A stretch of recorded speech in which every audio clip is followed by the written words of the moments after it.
The grand hacking of humanity. The infrastructure for population-level biological programming has been deployed. Introduction. A question of capability, not persecution. We are not discussing the persecution of individuals. We are discussing the deployment of biological programming infrastructure at the population level, a system with selective activation that currently affects a subset of people experiencing clear, reproducible symptoms. These people, labeled targeted individuals, are not special. They are symptomatic. What is happening to them could happen to anyone because the infrastructure has already been installed in billions. The question is not, why are they targeted, but rather, what capability has been built and what happens when it is activated at scale? The evidence for this claim does not rest on leaked documents or anonymous whistleblowers. It rests on publicly available research, documented government contracts, international technical standards, and the consistent cross-border testimony of thousands of people whose experiences have been uniformly dismissed by the institutions that should be investigating them. This article traces that evidence and asks the question those institutions refuse to entertain. Has population-level biological modification already occurred? The technology exists. DARPA's billion-dollar bet on biological control. The Defense Advanced Research Projects Agency, DARPA, does not fund speculative science. It funds capabilities, technologies that, once demonstrated, can be scaled, weaponized, or deployed. When you trace the money behind synthetic biology, bioelectronics, and remote biological control, the trail leads consistently to DARPA. The scale of that investment, measured in billions of dollars across multiple programs, raises a question that deserves an answer. What did they build? Consider ElectRx, launched in 2015. DARPA set out to develop tiny, intelligent pacemakers that modulate peripheral nerves using electrical stimulation. The stated goal was closed-loop systems capable of sensing a disease state, delivering a tailored stimulus, and restoring health. Funding ran into the hundreds of millions across multiple institutions. The key takeaway is straightforward.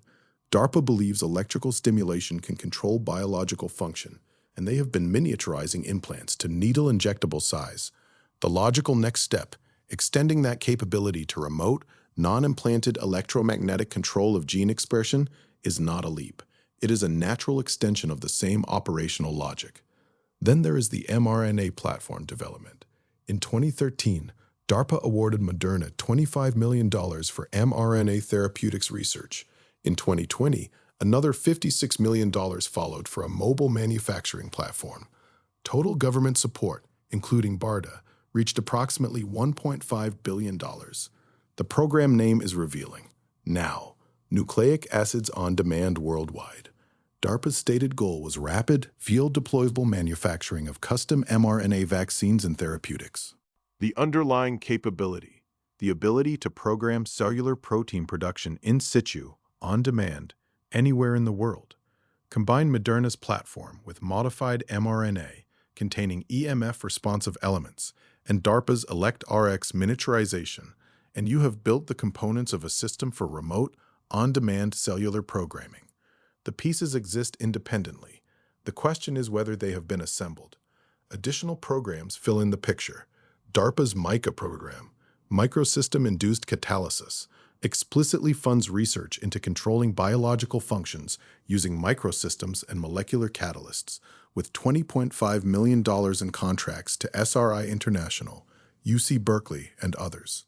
Northwestern University received a $33 million DARPA contract to develop an implantable device that controls circadian rhythms via synthetic biology, using engineered cells that produce sleep-regulating peptides controlled wirelessly through bioelectronics.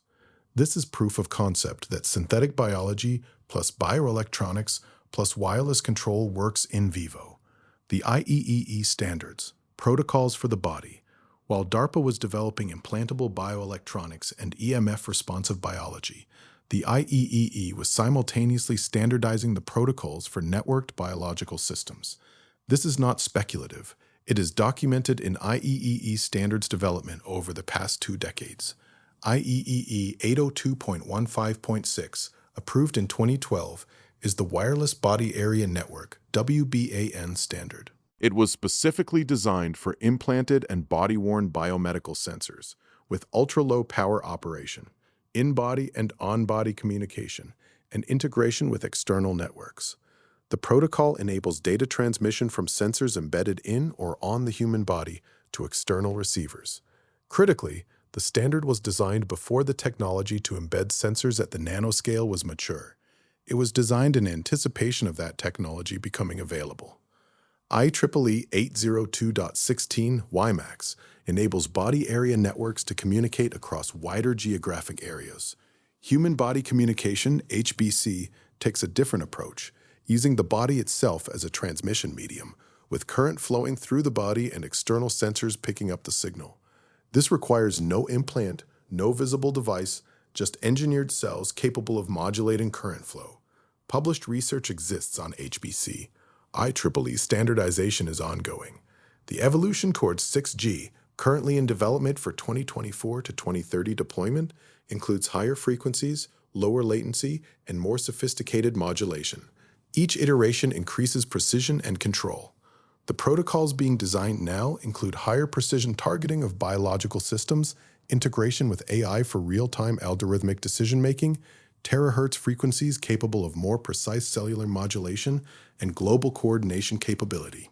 You cannot develop and standardize protocols for something that does not exist yet or that you do not intend to deploy. The IEEE does not create standards for speculative technology. The fact that WBAN, HBC, and bionetworking protocols exist in standardized form suggests the technology to enable them is either already deployed or imminent. The delivery infrastructure, a multi-vector seeding strategy, the vaccine program as primary vector. DARPA's NOW program, Nucleic Acids on Demand Worldwide, was not speculative research. It was a program to create rapid, field-deployable manufacturing of custom mRNA vaccines. The name itself is revealing, on demand worldwide. In 2019 to 2020, this capability suddenly became relevant to a global emergency. The timing deserves examination. The sequence is documented. DARPA funds Moderna and others from 2013 to 2020 to develop mRNA platforms for rapid worldwide deployment. A global pandemic is declared in 2020. Unprecedented coordination of military logistics, health ministries, and pharmaceutical companies follows in 2020 to 2021. Billions of people receive mRNA injections from 2021 to 2023. Repeated boosters provide repeated delivery opportunities. This was not simply a health program.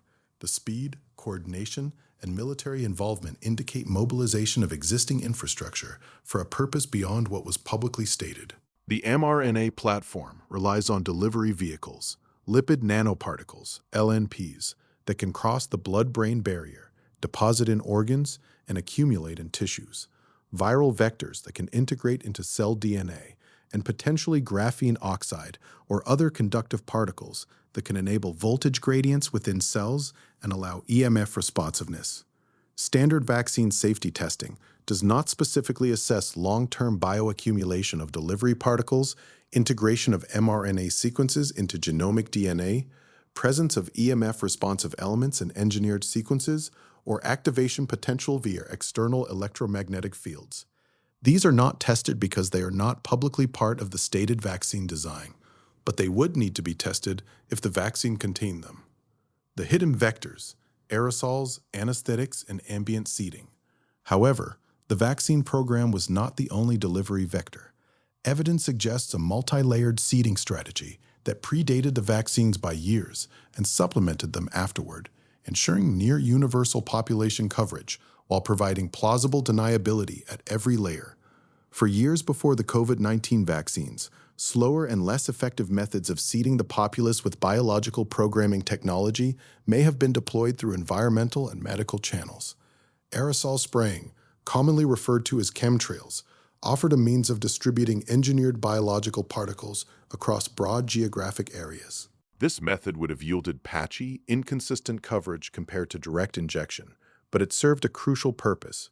It allowed for long-term testing on unwitting populations, provided baseline data on how different demographics responded to ambient biological seeding, and established a foundation of modified biology in a significant portion of the populace prior to the mass vaccination campaign.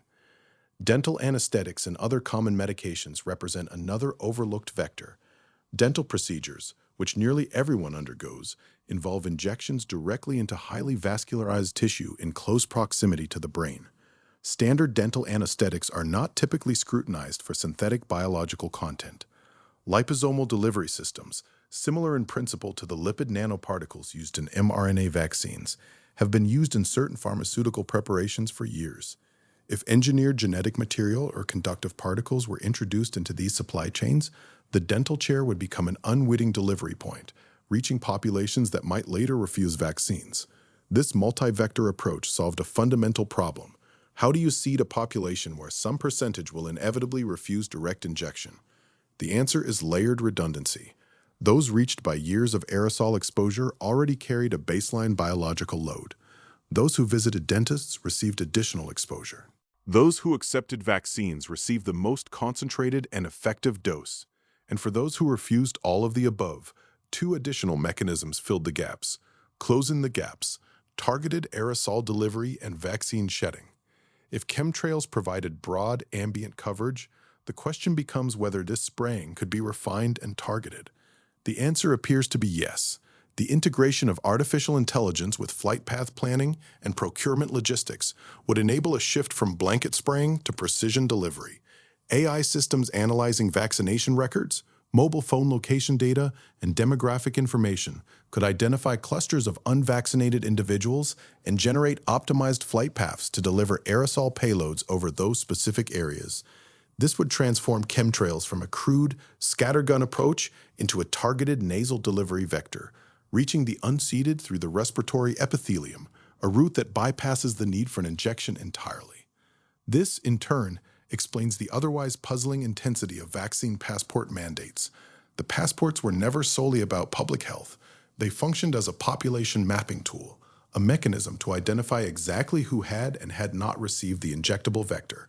Every person who presented a passport or was recorded as vaccinated became a known quantity.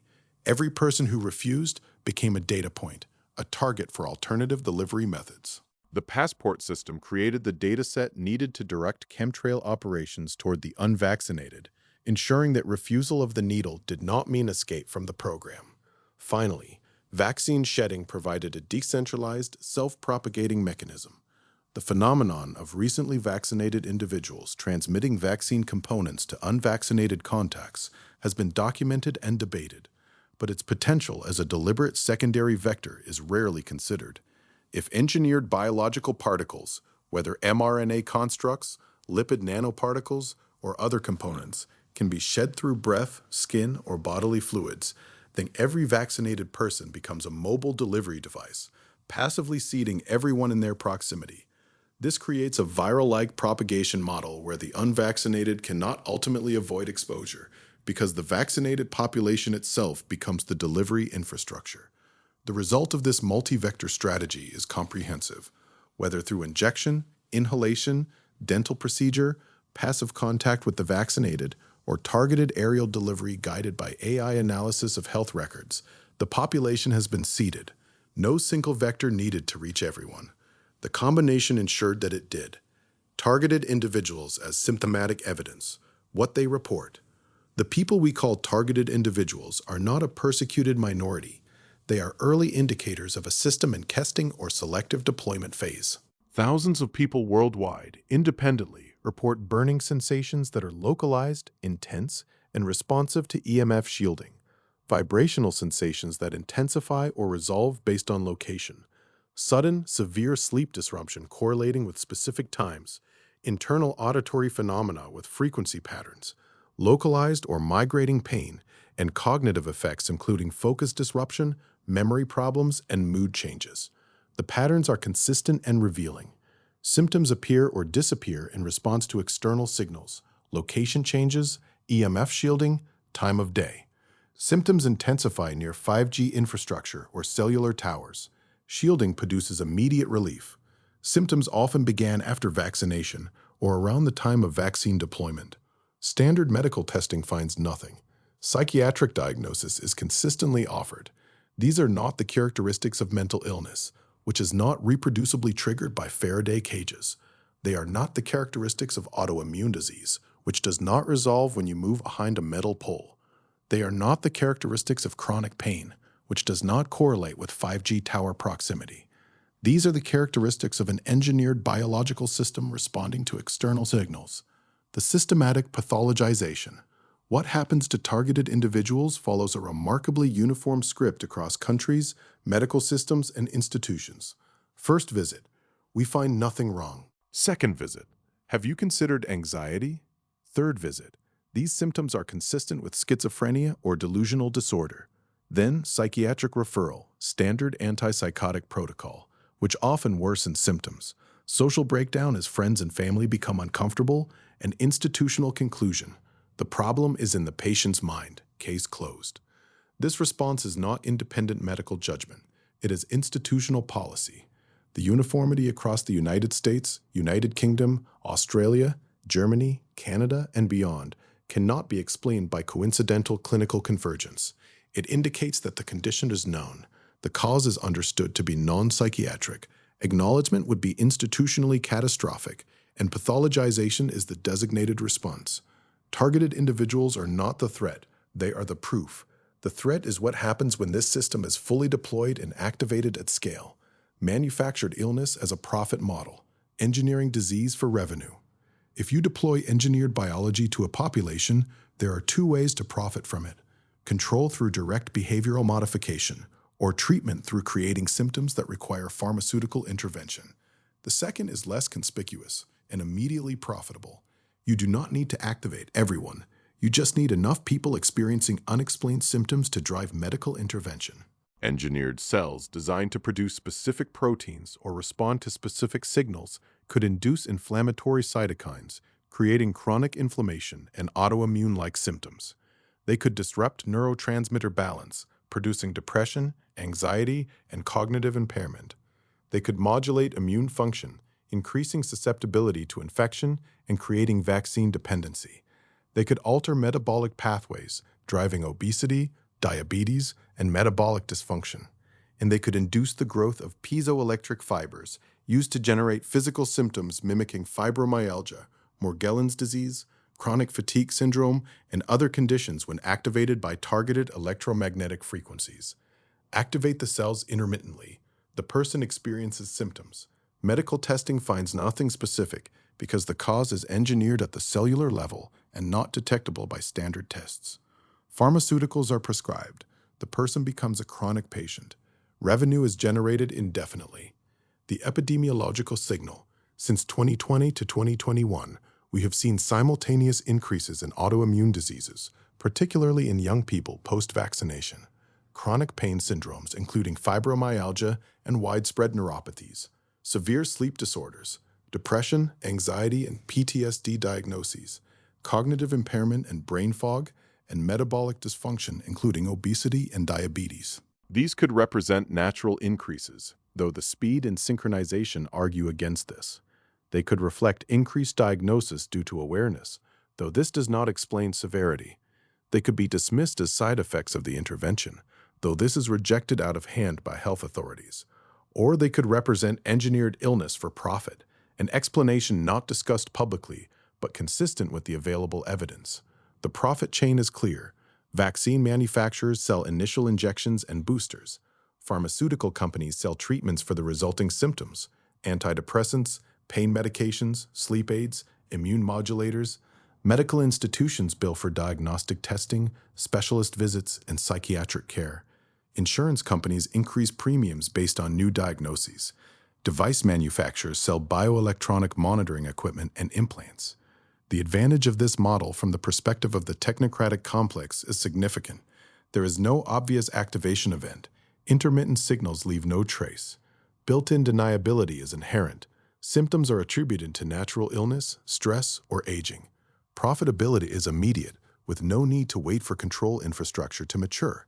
Sick people are easier to manage than well people, and there is no need for visible coercion when economic coercion through medical debt achieves the same result. Demographic targeting and AI-driven activation. The risk assessment algorithm. If population-level seeding has occurred, not everyone is activated equally.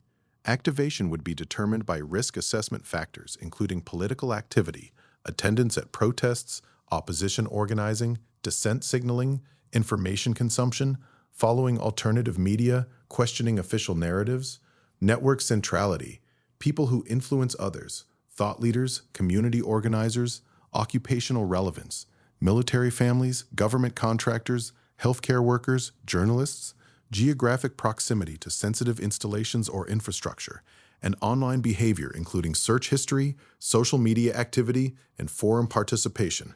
Modern AI systems can build comprehensive risk profiles from cellular location data, digital footprints encompassing social media, email, search, and banking activity, social network analysis mapping who you know and contact, behavioral patterns revealing when, where, and with whom you interact, and biometric data drawn from health records and genetic information. Once a risk score is assigned, activation becomes selective. Low-risk populations remain dormant with no symptoms and no awareness of the implant. Medium-risk populations experience intermittent activation with occasional symptoms attributed to stress. High-risk populations face persistent activation with clear symptoms, diagnosis-seeking behavior, and eventual pathologization. With 6G protocols, this targeting becomes more precise still. Individual-level addressing, where each person effectively has a unique biological IP address. Real-time algorithmic decision-making, where AI determines activation in microseconds. Predictive activation, where the system anticipates behavior and acts preemptively. And collective coordination, where multiple individuals are activated in concert. The technocratic vision, stated publicly. The people building technocratic systems have been remarkably candid about their intentions, not in classified documents, but in public speeches and interviews. We have simply not connected their words to the infrastructure being deployed. Ray Kurzweil, Google's chief engineer for AI, wrote in 2005, "By the 2040s, the human brain will have a non-biological component. We will increasingly blur the distinction between human and machine. The singularity will allow us to transcend the limitations of our biological bodies and brains. The plan is explicit: integrate non-biological components into human neural systems. This requires an interface, engineered biology that can receive external signals." Yuval Noah Harari, advisor to the World Economic Forum, stated in a 2018 TED Talk, "We will be able to hack humans themselves. Once you can hack humans, you can monitor them in real time. You can have total surveillance of your citizens." And at Davos in 2020, biometric sensors will enable authorities to understand your feelings, your desires, your thoughts better than you understand them yourself. And then external algorithms could direct your behavior. The explicitly stated objective is external algorithmic control of behavior through biological manipulation. Not persuasion, not education, biological control. Klaus Schwab, founder of the World Economic Forum, wrote in 2016, "The fourth industrial revolution will see a blurring of the boundaries between the physical, digital, and biological worlds. This merging of technologies is blurring the lines between the physical, digital, and biological spheres. The intentional integration of biological systems with digital control is not accidental. It is the stated goal. The timeline is notable. In 2005, Kurzweil published his plan for neural integration. In 2015, DARPA funded ElectRx for in-body bioelectronics. In 2018, Harari publicly discussed hacking humans and real-time monitoring. In 2020, a global pandemic was declared and vaccine infrastructure mobilized. From 2021 to 2023, billions received injections. And from 2024 onward, 6G protocols entered development for further integration. This is not coincidence. This is implementation according to schedule.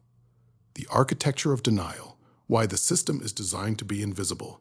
The perfect control system has three properties. It works, it is invisible, and it is deniable. What we are describing has all three.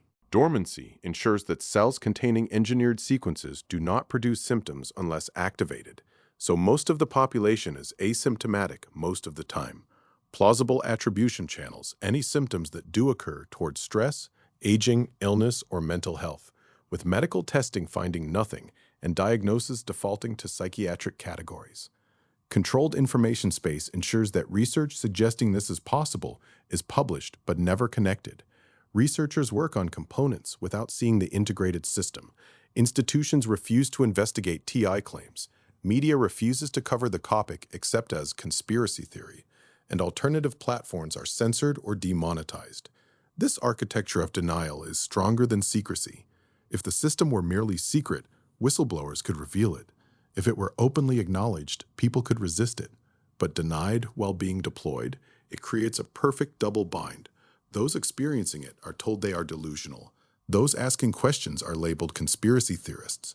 The institutions that could investigate are captured by the system, and the more evidence accumulates, the more urgently it is pathologized. You cannot fight what you are told does not exist, and you cannot be believed if you report it. Institutional capture. The institutions that would normally investigate a claim of this magnitude are the same institutions that would be implicated if it were true.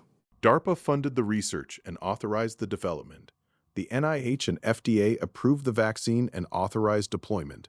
Moderna and its contractors developed and manufactured the technology. The WHO coordinated the global rollout. The military provided logistics and authorization. Universities conducted the research and received the funding. Medical institutions implemented the vaccine program and now diagnose the resulting symptoms. Pharmaceutical companies profit from treating those symptoms. Each of these institutions has been captured by the system. They cannot investigate themselves. They have no institutional incentive to discover evidence that would incriminate themselves. And they control the gatekeeping functions. Medical journals where peer review determines what can be published, funding streams where research money only flows to approved directions, professional licensing where careers depend on institutional approval, media relationships where institutional partnerships control narratives, and legal liability shields where institutional lawyers block investigations. A researcher who proposed to investigate whether vaccines contain engineered biology would lose funding, have papers rejected by journals, face professional censure, be labeled a conspiracy theorist, and potentially lose professional credentials. No institutional researcher can ask this question without career consequences. This is why investigation has not happened. Not because the question is invalid, but because the answer would be institutionally catastrophic. The moral dimension, bodily autonomy. This is fundamentally about human autonomy. Medical ethics is built on one principle. You cannot do things to a human body without that person's informed, voluntary consent. This principle exists because history has shown repeatedly what happens when institutions are allowed to modify human bodies without consent. From Nazi medical experiments to the Tuskegee syphilis study to forced sterilization programs. If the analysis presented here is correct, billions of people received biological modifications without knowing what was being introduced. The modifications enable external control of biological function. The control can be activated without the person's knowledge or consent. The activation can modulate behavior, emotion, cognition, and physiology, and the person has no ability to refuse or resist once activated. This is the complete violation of bodily autonomy. It is not just a technology question. It is a human rights violation at scale. It happened because the technology was classified. People could not consent to something they were not told about. The framing was health. Vaccines were presented as protective measures, not as vehicles for other technologies. Emergency authorization was used. Normal regulatory processes were bypassed. Institutional coordination prevented transparency. No single institution broke ranks, and dissent was pathologized. People questioning the program were labeled conspiracy theorists. If human beings can be modified biologically without consent and their behavior controlled externally without awareness, then they are not autonomous agents. They are not free in any meaningful sense. They are biological resources controlled by others. Their personhood is compromised. This is biological slavery, and it is happening to people who believe they are free. The choice before us, the inflection point. The infrastructure for population-level biological control exists, has been deployed, and is being tested on a subset of the population, while denied by every relevant institution. The question is not whether this is theoretically possible. We have documented that it is. The question is not whether it is being researched. We have shown billions in funding. The question is not whether it could affect people. Thousands are reporting effects. The question is, what do we do with this understanding? One option is to dismiss and continue, accept institutional narratives, attribute symptoms to stress and mental illness, assume the technology is speculative or impossible, and continue with life as normal. The consequence is continued deployment without resistance. By the time effects become undeniable, the infrastructure will be too developed to resist. Another option is to panic and demand proof, Insist that governments admit what is happening. Expect institutions to investigate themselves and wait for definitive proof before taking action. The consequence is psychological exhaustion, social isolation, and no institutional change. Institutions will never provide the proof because doing so would incriminate themselves. The third option is to treat this as a live possibility and act accordingly. This means acknowledging the evidence, stopping the wait for institutional permission to investigate, developing protective measures, building alternative systems that do not depend on captured institutions, sharing knowledge and making it accessible, and organizing resistance. Not violent resistance, but institutional resistance, creating systems that function outside captured institutions. Practical paths forward. Resistance to this system is not about fighting institutions with violence. It is about building alternative systems. Medical independence means creating integrative medicine networks that understand bioelectronic illness, developing independent diagnostic capability for RNA sequencing and tissue analysis outside institutional labs, and establishing treatment protocols for people experiencing symptoms. Biological literacy means building population understanding of synthetic biology, teaching people to recognize patterns and distinguish evidence from propaganda, and providing scientific method training so people can evaluate claims critically.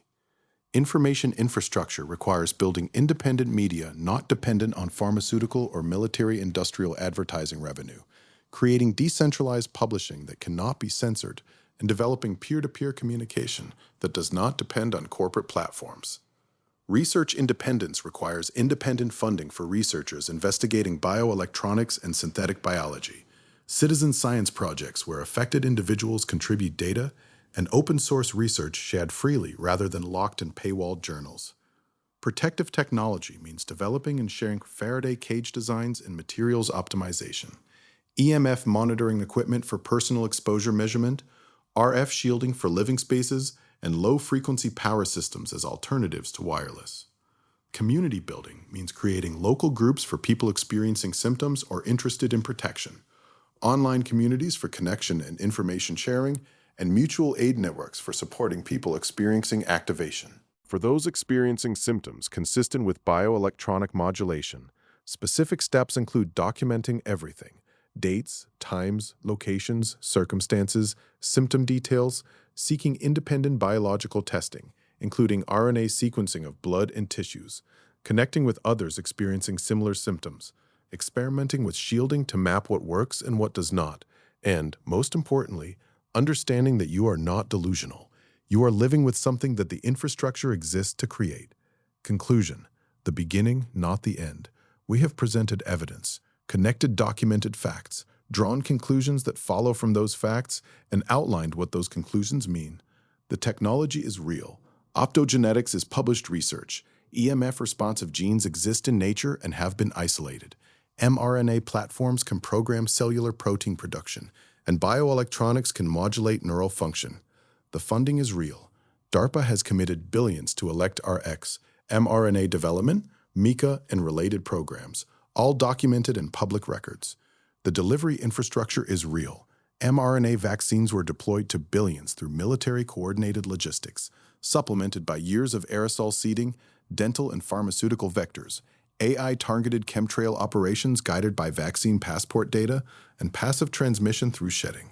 The bio-networking infrastructure is real.